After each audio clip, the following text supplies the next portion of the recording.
The morning sun cast long shadows across the cobblestone streets of Windsor as thousands of people began gathering along the royal procession route. Margaret Thompson, a retired teacher from nearby Maidenhead, had arrived at dawn with her folding chair and thermos of tea. She positioned herself behind the metal barriers, claiming what she considered the perfect spot to witness history unfold. Margaret had been following the royal family for over 40 years, ever since she was a young woman watching Prince Charles and Diana's wedding on television. Today felt different, though. There was an electricity in the air, a sense that something truly special was about to happen. The crowd around her buzzed with nervous excitement, strangers becoming friends as they shared stories about previous royal encounters and speculated about what the day might bring. 3 hours before the scheduled appearance, the street was already packed. Families had driven from Scotland, elderly couples had taken buses from Wales, and young people had camped overnight just to secure their places. The diversity of the crowd was remarkable. There were war veterans wearing their medals with pride, children clutching small Union Jack flags, teenagers with their phones ready to capture every moment, and international tourists who had planned their entire vacation around this single event. Local shop owners emerged from their businesses, offering free cups of tea and biscuits to the waiting crowds. Mrs. Patricia Williams, who had run the corner bakery for 30 years, couldn't help but smile as she watched the scene unfold. She remembered similar gatherings from decades past, but this felt more intimate somehow, more personal. The people weren't just here as spectators. They were here as participants in something that would become part of their own life stories. As the morning progressed, the crowd continued to grow. Police officers moved through the throngs of people with friendly smiles, checking barriers and ensuring everyone's safety while maintaining the festive atmosphere. The mounted police were particularly popular with the children, who squealed with delight when the officers allowed them to pet the horses' noses. By midday, the anticipation had reached fever pitch. Street performers appeared spontaneously, entertaining the crowds with music and magic tricks. An elderly gentleman brought out his accordion and began playing traditional British folk songs, prompting impromptu sing-alongs that rippled through the crowd like waves. The sense of community was palpable as people shared sandwiches, helped elderly visitors find better viewing spots, and lifted small children onto their shoulders. Margaret found herself in conversation with James Mitchell, a businessman from London who had taken the day off work specifically for this event. He confessed that he had never been particularly interested in the royal family until recently, but something had drawn him here today. Perhaps it was the desire to be part of something bigger than himself, or maybe it was simple curiosity about what all the fuss was about. The local news crews began setting up their equipment, interviewing random members of the crowd about why they had come and what this day meant to them. The responses were as varied as the people themselves. Some spoke of tradition and history, others of admiration for the royal family's charitable work. Many simply said they wanted to be part of a happy moment in what had been a difficult year for many. Children pressed against the barriers, their faces painted with red, white, and blue stripes, clutching handmade signs with messages of love and support. Their innocent excitement was infectious, reminding the adults around them of their own childhood wonder. Parents pointed out landmarks and explained the significance of the day, creating memories that would last lifetimes. As the afternoon wore on, the crowd's energy never wavered. If anything, it intensified. Every few minutes, a false alarm would send ripples of excitement through the gathering, as someone thought they had spotted the royal motorcade in the distance. These moments of heightened anticipation only served to build the collective energy higher and higher. The weather, which had started cloudy and cool, began to clear as if nature itself was preparing for the momentous occasion. Sunbeams broke through the clouds, casting everything in a golden light that made the scene look almost magical. Margaret adjusted her position slightly, making sure she had the clearest possible view of where the royal couple would appear. Nobody in that crowd could have predicted exactly what would happen next, but they all sensed that they were about to witness something extraordinary. The stage was set, the audience was ready, and somewhere in the distance, Prince William and his wife were preparing to step into a moment that would touch thousands of hearts and create memories that would be treasured forever. The anticipation was almost unbearable now, but in the most wonderful way possible. Every person in that crowd, from the youngest child to the oldest veteran, was exactly where they wanted to be, ready to be part of something truly special. The first sign that something was about to happen came from the police officers' radios crackling to life. Margaret noticed the subtle change in their posture, the way they stood a little straighter and scanned the crowd with renewed focus.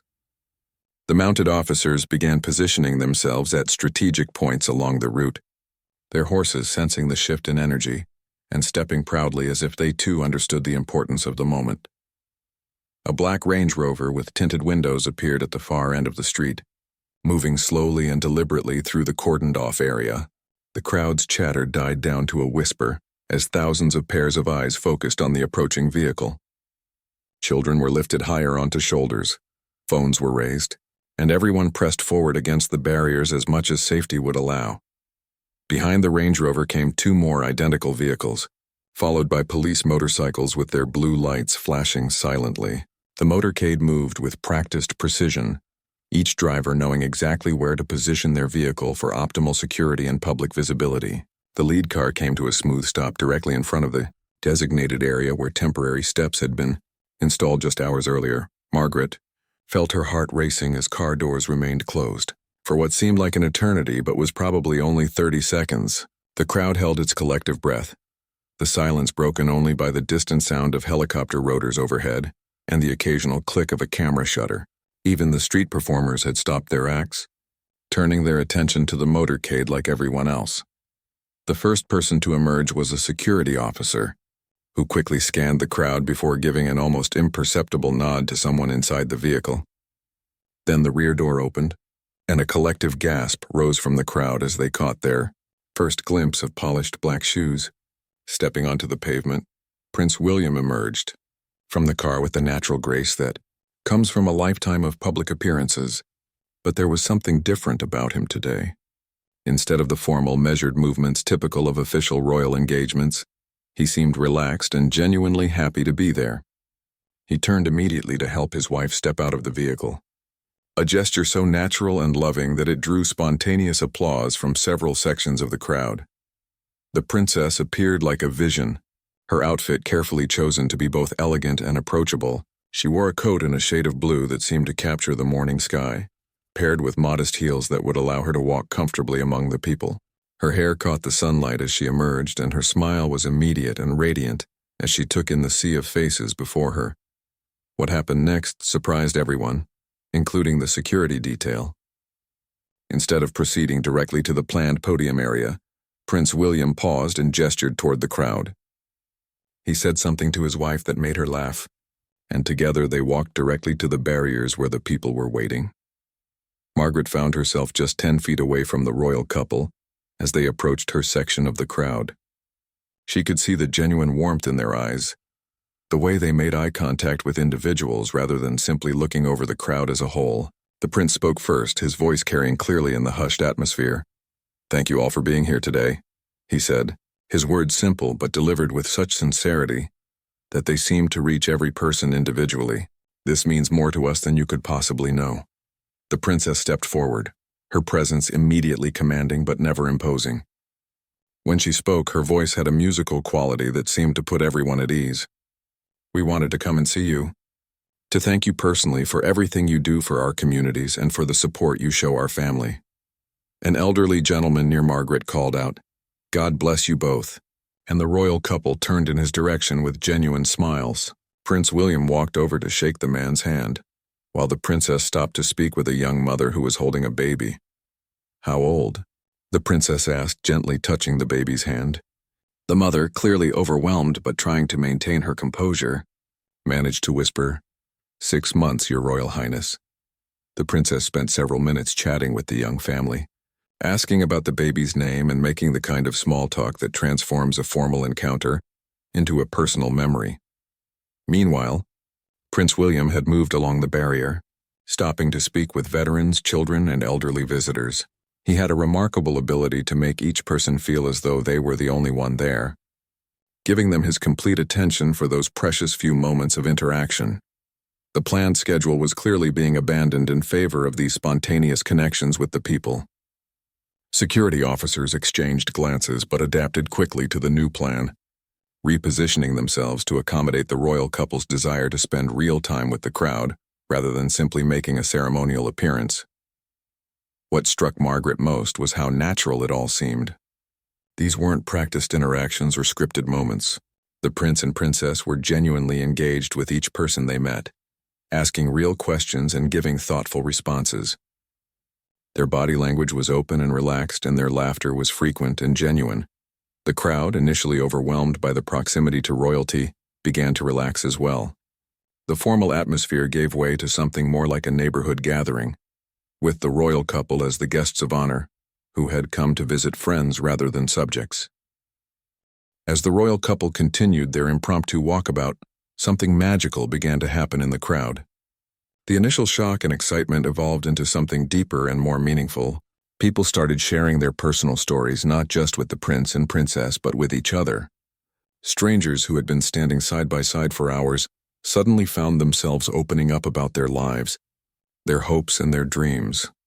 Margaret watched as a teenage girl named Emma, who had been nervously clutching a handmade card, finally worked up the courage to call out to the princess. The royal couple stopped, and the princess walked directly over to the young woman. Emma's hands were shaking as she held out her card, explaining in a trembling voice that she had made it herself and had written a poem inside about hope and kindness.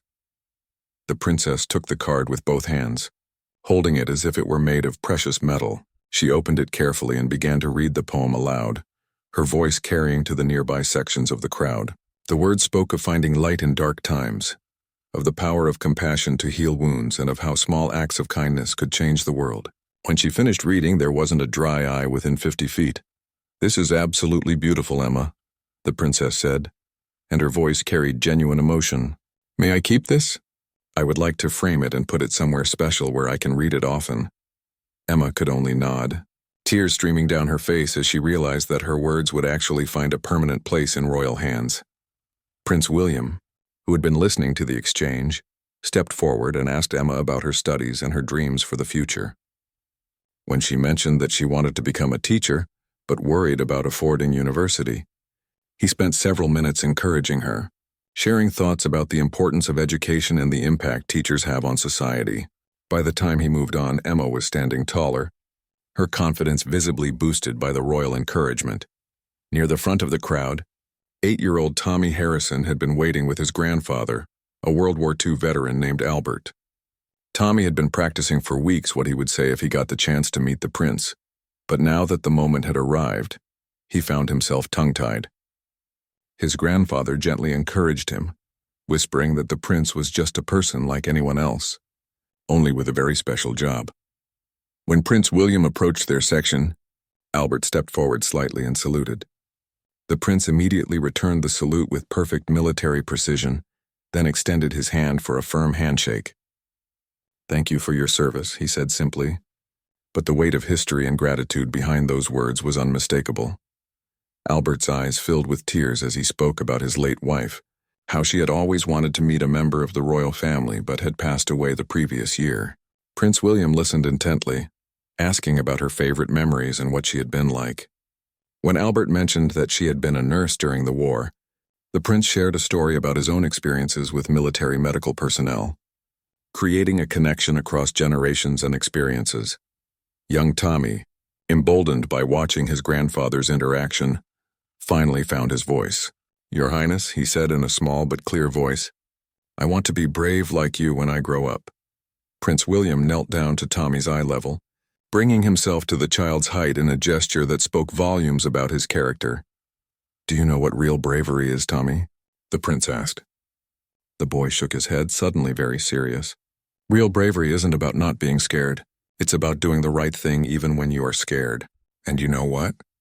You're already being brave just by talking to me when you feel nervous. That makes you pretty special already." Tommy's face lit up with pride, and he impulsively reached out to hug the prince. Without hesitation, Prince William accepted the hug, holding the boy gently for a moment that photographers would later describe as capturing the essence of genuine human connection that transcends social barriers. The princess, meanwhile, had discovered that several members of the crowd were local volunteers who worked with various charities in the area. She spent considerable time speaking with them about their work, asking detailed questions about the challenges they faced and the successes they had achieved. Her knowledge of charitable work was evident, but more importantly, her genuine care for the causes and the people involved shone through in every question and comment. One woman, Sarah Mitchell, who ran a local food bank, found herself in an extended conversation with the princess about food insecurity in the community. The princess listened carefully, asked thoughtful questions, and offered insights from her own charitable work. By the end of their conversation, Sarah felt not just heard, but truly understood by someone in a position to potentially make a difference. The crowd watched these interactions with growing amazement. This wasn't the formal, distant royalty they had expected. These were real people, dealing with real concerns, showing genuine interest in the lives and struggles of ordinary citizens.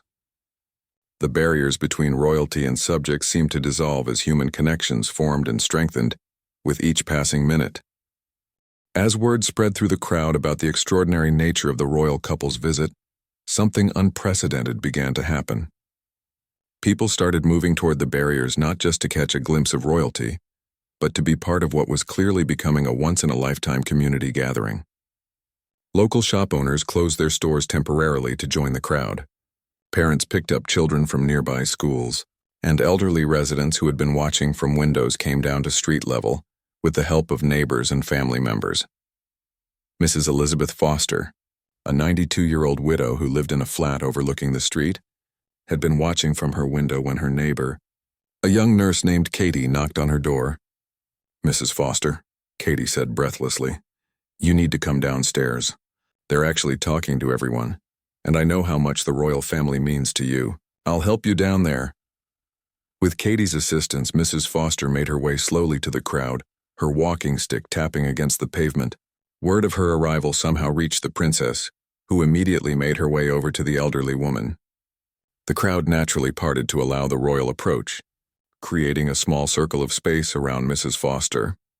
"I heard you might be celebrating a special birthday soon," the princess said warmly, having clearly been briefed by someone in the crowd about Mrs. Foster's upcoming 93rd birthday. The elderly woman's eyes filled with wonder as she looked up at the princess, hardly able to believe that royalty was speaking directly to her. "Next Tuesday, Your Royal Highness," Mrs. Foster replied in a voice that, despite her age, carried clearly in the hushed crowd. "I never imagined I would meet you before then. This is the most wonderful birthday present I could have asked for." Prince William joined the conversation, asking Mrs. Foster about her life and her experiences. When she mentioned that she had been a seamstress during the war, making uniforms for soldiers, his interest was immediately engaged. They spoke for several minutes about her wartime service, her late husband who had served in the Navy, and her children who now lived far away but called her every day. "Mrs. Foster," the princess said before they moved on, "would it be all right if I gave you a birthday hug?"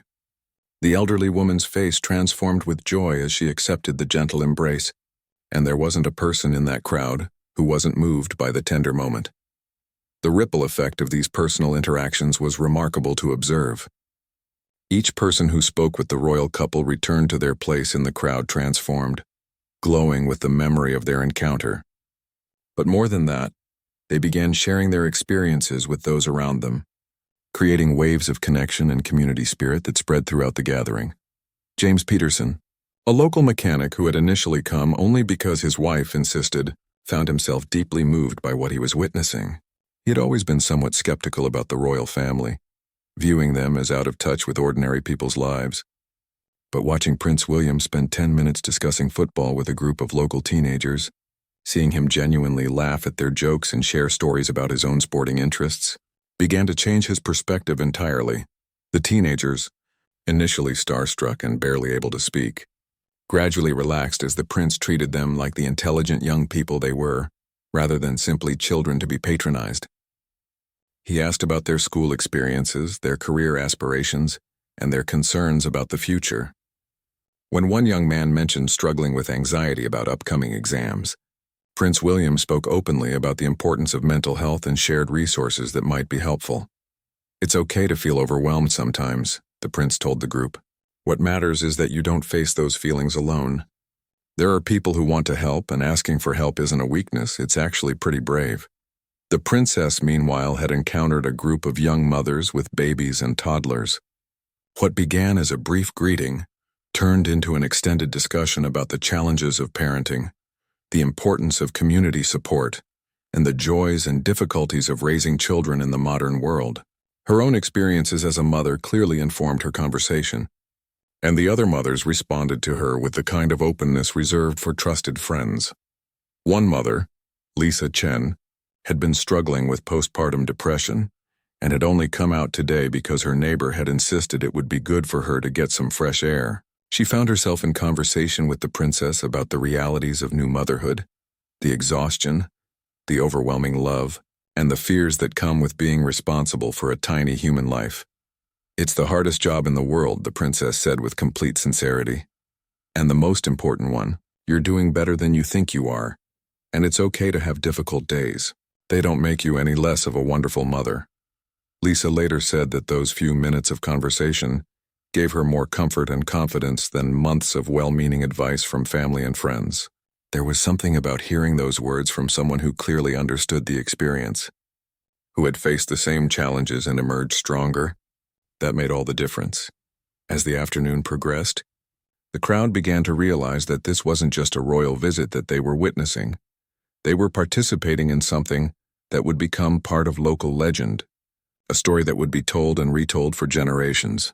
The formal barriers between royalty and commoners had dissolved into something much more meaningful.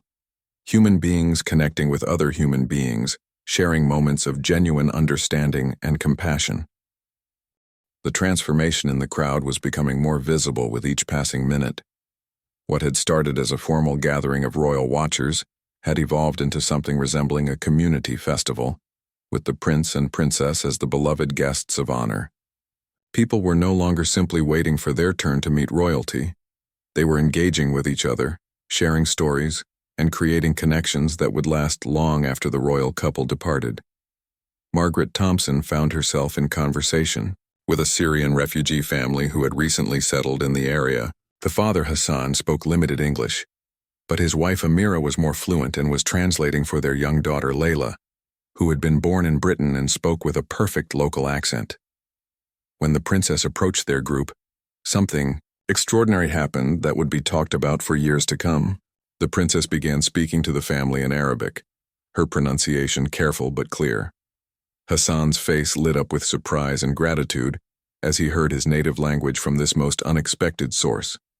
Amira began to cry quietly, overwhelmed by the gesture of respect and inclusion.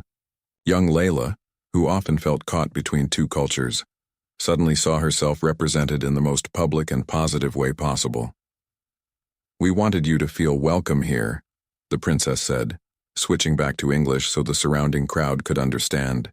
"Your family's journey to build a new life here takes tremendous courage, and we're grateful to have you as part of our community." Hassan managed to express in broken English how much the gesture meant to his family, how they had worried about being accepted, and how this moment made them feel truly seen and valued. The crowd around them applauded spontaneously, and several neighbors who lived near the family introduced themselves, promising to stop by with homemade treats and offers of help. Prince William, who had been observing this interaction, stepped forward to shake Hassan's hand and to ask about his work and his hopes for his children's future. The conversation, conducted through a mixture of English, Arabic from the princess, and translation help from Amira, became a beautiful example of how language barriers dissolve when people approach each other with genuine care and respect. The local imam who had come to the gathering representing the area's growing Muslim community watched this exchange with tears in his eyes. Later, he would describe it as a moment when he truly felt that his community was valued and included in the broader British story. As the afternoon continued, stories began spreading through the crowd about other remarkable interactions. Near the back of the gathering, Prince William had encountered a group of army veterans who were dealing with various challenges in their return to civilian life. Instead of the brief, formal exchange they had expected, the prince spent nearly 20 minutes with them, discussing the unique difficulties of military transition and sharing resources that might be helpful. One veteran, Mark Williams, had been struggling with PTSD and had been reluctant to seek help. The prince spoke with him privately for several minutes, sharing his own experiences with military mental health advocacy and emphasizing that seeking support was a sign of strength, not weakness. By the end of their conversation, Mark had accepted contact information for several support services and had promised to make some phone calls in the coming week. "I served my country," Mark told those around him after the prince moved on, "and now my country is serving me. That man genuinely cares about what happens to us after we hang up the uniform." The princess, meanwhile, had discovered a group of local teachers and school administrators who were dealing with budget cuts and increased demands on their time and resources. Her background in child development and education made this conversation particularly meaningful, as she was able to discuss specific challenges and potential solutions with real understanding of the issues involved. One head teacher, Caroline Brooks, found herself explaining the difficulties of providing adequate support for children with special educational needs when resources were stretched thin. The princess listened intently, asked informed questions, and shared examples from other schools that had found creative solutions to similar challenges. More importantly, she made it clear that she understood the tremendous pressure teachers were under and the crucial importance of their work. "You're not just teaching subjects," the princess told the group of educators. "You're shaping the future of our society, one child at a time. That's an incredible responsibility and an incredible gift. The work you do matters more than you might realize on the difficult days." Caroline later said that those words came at exactly the moment she needed to hear them, when she was questioning whether she was making a real difference and considering leaving the profession she loved. As word of these deeply personal interactions spread throughout the crowd, people began approaching each other with new openness. The royal couple's example of genuine interest in others' lives seemed to give everyone permission to be more vulnerable, more honest, and more connected with their neighbors and fellow community members. A local businessman found himself in conversation with a single mother about the challenges of balancing work and parenting. A group of teenagers struck up a friendship with the elderly couple, discovering shared interests despite the generational gap. People exchanged phone numbers, made plans to meet for coffee, and offered help with various challenges and projects. The royal visit was becoming a catalyst for community building in ways that no one could have planned or predicted. The prince and princess had not only connected with individuals, they had somehow created an atmosphere where everyone felt empowered to connect with each other. As the sun began to sink lower in the sky, casting long golden shadows across the gathered crowd, it became clear that this extraordinary day was approaching its end. But rather than the energy diminishing, it seemed to intensify as people realized they were witnessing the conclusion of something truly special. The royal couple, who had now been among the crowd for over 2 hours longer than originally planned, showed no signs of fatigue or eagerness to leave. Prince William made his way to a section of the crowd where a local children's choir had been waiting patiently. The young singers, aged between 6 and 12, had practiced for weeks in hopes of performing for the royal visitors. When the prince approached, their music teacher, Mrs. Amanda Foster, nervously asked if they might sing one song for him and the princess. "We would be honored to hear you sing," Prince William replied, and he called to his wife to join them for what would become one of the most memorable moments of the entire day. The children, dressed in their choir uniforms, arranged themselves in neat rows and began to sing a traditional song about home and belonging. Their young voices, clear and sweet, carried across the entire crowd, causing conversations to stop and heads to turn. The princess wiped away tears as the children sang, and Prince William stood with his hands clasped behind his back, giving them his complete attention and obvious appreciation. When the song ended, the applause from the crowd was thunderous and sustained. The royal couple approached each child individually, shaking hands with the older ones and accepting hugs from the younger singers who were too excited to maintain formal protocol. One little girl, barely 6 years old, looked up at the princess and announced, "You're even more beautiful than in the pictures." The princess knelt down to the child's level and replied, "That's very kind of you to say, but do you know what makes someone really beautiful? Being kind to others like you are." The little girl beamed with pride at this unexpected lesson in true beauty. As the royal couple continued their final rounds through the crowd, people began to realize that the day had changed them in ways they hadn't expected. Margaret Thompson, who had arrived that morning as a royal enthusiast seeking a glimpse of celebrity, found herself leaving with something much more valuable: a renewed sense of connection to her community and a deeper appreciation for the power of genuine human kindness. The business owner James Peterson, who had been dragged to the event by his wife, approached one of the local police officers to ask how he could get involved in community volunteer work. The morning's skepticism had been replaced by a desire to contribute to the kind of community spirit he had witnessed throughout the day. Near the barriers, the teenage girl Emma, who had given her poem to the princess, was surrounded by new friends who wanted to read more of her writing. She had discovered a confidence she never knew she possessed and was making plans to start a creative writing club at her school. Mrs. Elizabeth Foster, the 92-year-old who had been helped down from her flat by her neighbor, was now the center of attention as she shared stories of her wartime experiences with a fascinated group of younger listeners. The princess's interest in her life had given her a sense of importance and relevance that had been missing since her husband's death. As the royal couple prepared for their final goodbyes, Prince William asked if he could address the entire crowd. A hush fell over the gathering as everyone strained to hear his words. "When we planned today's visit," he began, his voice carrying clearly in the still air, "we thought we would be coming to meet you. What we didn't expect was how much you would teach us. We've learned about courage from your veterans, about dedication from your teachers, about resilience from your families, and about hope from your young people." He paused, looking out over the sea of faces that had become so familiar over the course of the afternoon. "You've shown us what community really means, how strangers can become friends, and how sharing our stories can bring us closer together.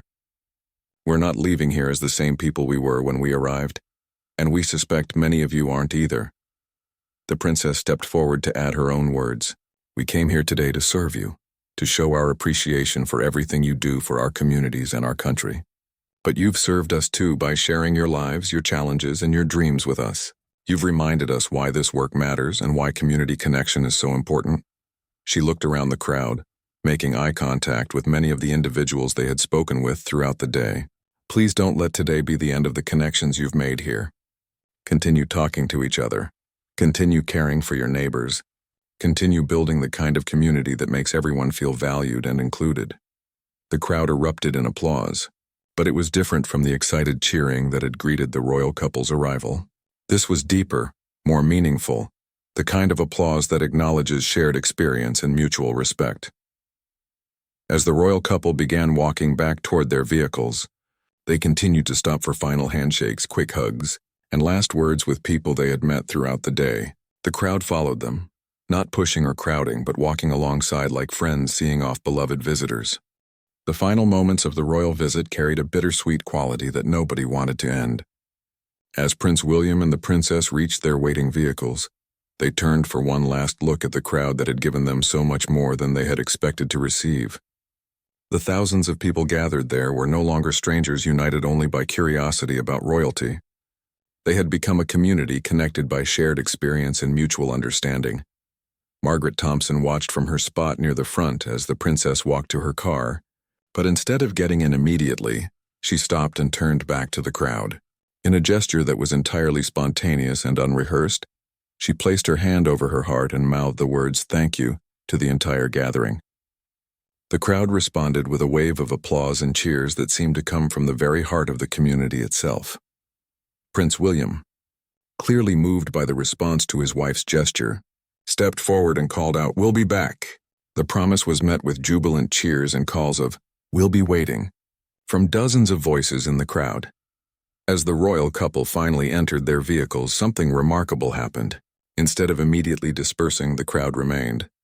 People lingered, reluctant to break the spell of the afternoon's magic. Conversations continued, contact information was exchanged, and plans were made. The community that had formed around the royal visit was determining that it didn't want to end just because the visitors were leaving.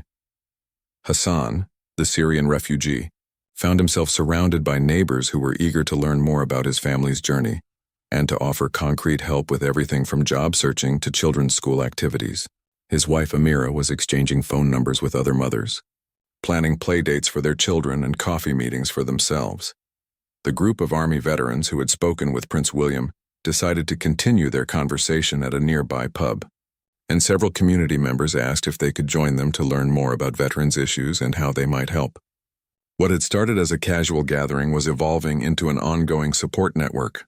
Emma, the teenage poet whose work had so moved the princess, was approached by Mrs. Williams from the local bakery, who offered to display some of her poems in the shop window. "Art should be shared," Mrs. Williams declared, "and your words deserve to be read by everyone in our community." As people finally began to leave, they did so slowly, stopping to exchange final words with new acquaintances and to make concrete plans to stay in touch. The local imam was deep in conversation with the parish priest and several community leaders about organizing regular interfaith dialogue sessions. The teachers who had spoken with the princess were making plans to collaborate on resource sharing and mutual support. Mrs. Elizabeth Foster was helped back to her flat by not just her neighbor Katie, but by several new friends who insisted on ensuring she arrived home safely. They made plans to visit her regularly, having been inspired by the princess's genuine interest in her stories and experiences. The local news crews, who had come expecting to capture a standard royal visit, found themselves documenting something entirely different. Their interviews revealed story after story of personal connections made, problems shared and solved, and a community that had discovered its own capacity for caring and connection. One journalist, Sarah Martinez, who had covered dozens of royal events, later wrote that she had never witnessed anything quite like what happened that day. "It wasn't just that the royal couple was unusually accessible," she reported. "It was that they somehow created an atmosphere where everyone felt empowered to be their best selves, to reach out to their neighbors, and to build the kind of community we all dream of living in." As the last of the crowd finally dispersed, the street began to return to its normal quiet state, but the changes that had taken place that day were permanent. Business owners found themselves with new regular customers who had met during the royal visit. Children had made friends across cultural and age barriers. Adults had discovered shared interests and concerns that would lead to lasting friendships and collaborative projects. In the weeks that followed, the effects of that extraordinary day continued to ripple through the community. The creative writing club that Emma started attracted members from across the area. The veteran support group that formed after Prince William's visit became a model for other communities. The interfaith dialogue sessions drew participants from far beyond the local area. Mrs. Elizabeth Foster's 93rd birthday party the following Tuesday was attended by more than 30 people, most of whom she had met for the first time during the royal visit. The princess had indeed sent a birthday card, which Mrs. Foster treasured above all her other gifts, but the greater present was the community of friends who now enriched her daily life. Margaret Thompson, reflecting on the day months later, realized that she had witnessed something that would shape her understanding of community and connection for the rest of her life. She had arrived that morning seeking a brush with celebrity and had instead discovered the profound impact that genuine human connection could have on individuals and communities alike. The royal visit had lasted only a few hours, but its effects would be felt for years to come. Prince William and the princess had come to serve their community, but in the end they had shown that community the power it possessed to serve itself. They had demonstrated that titles and positions matter far less than the willingness to see others as fellow human beings deserving of respect, attention, and care. Years later, when people spoke of that day, they didn't primarily remember meeting royalty. They remembered the moment when their community discovered its own heart, when strangers became neighbors, and when everyone present learned that the most profound changes often begin with the simplest acts of human kindness and genuine connection. The true magic hadn't been in the presence of the prince and princess.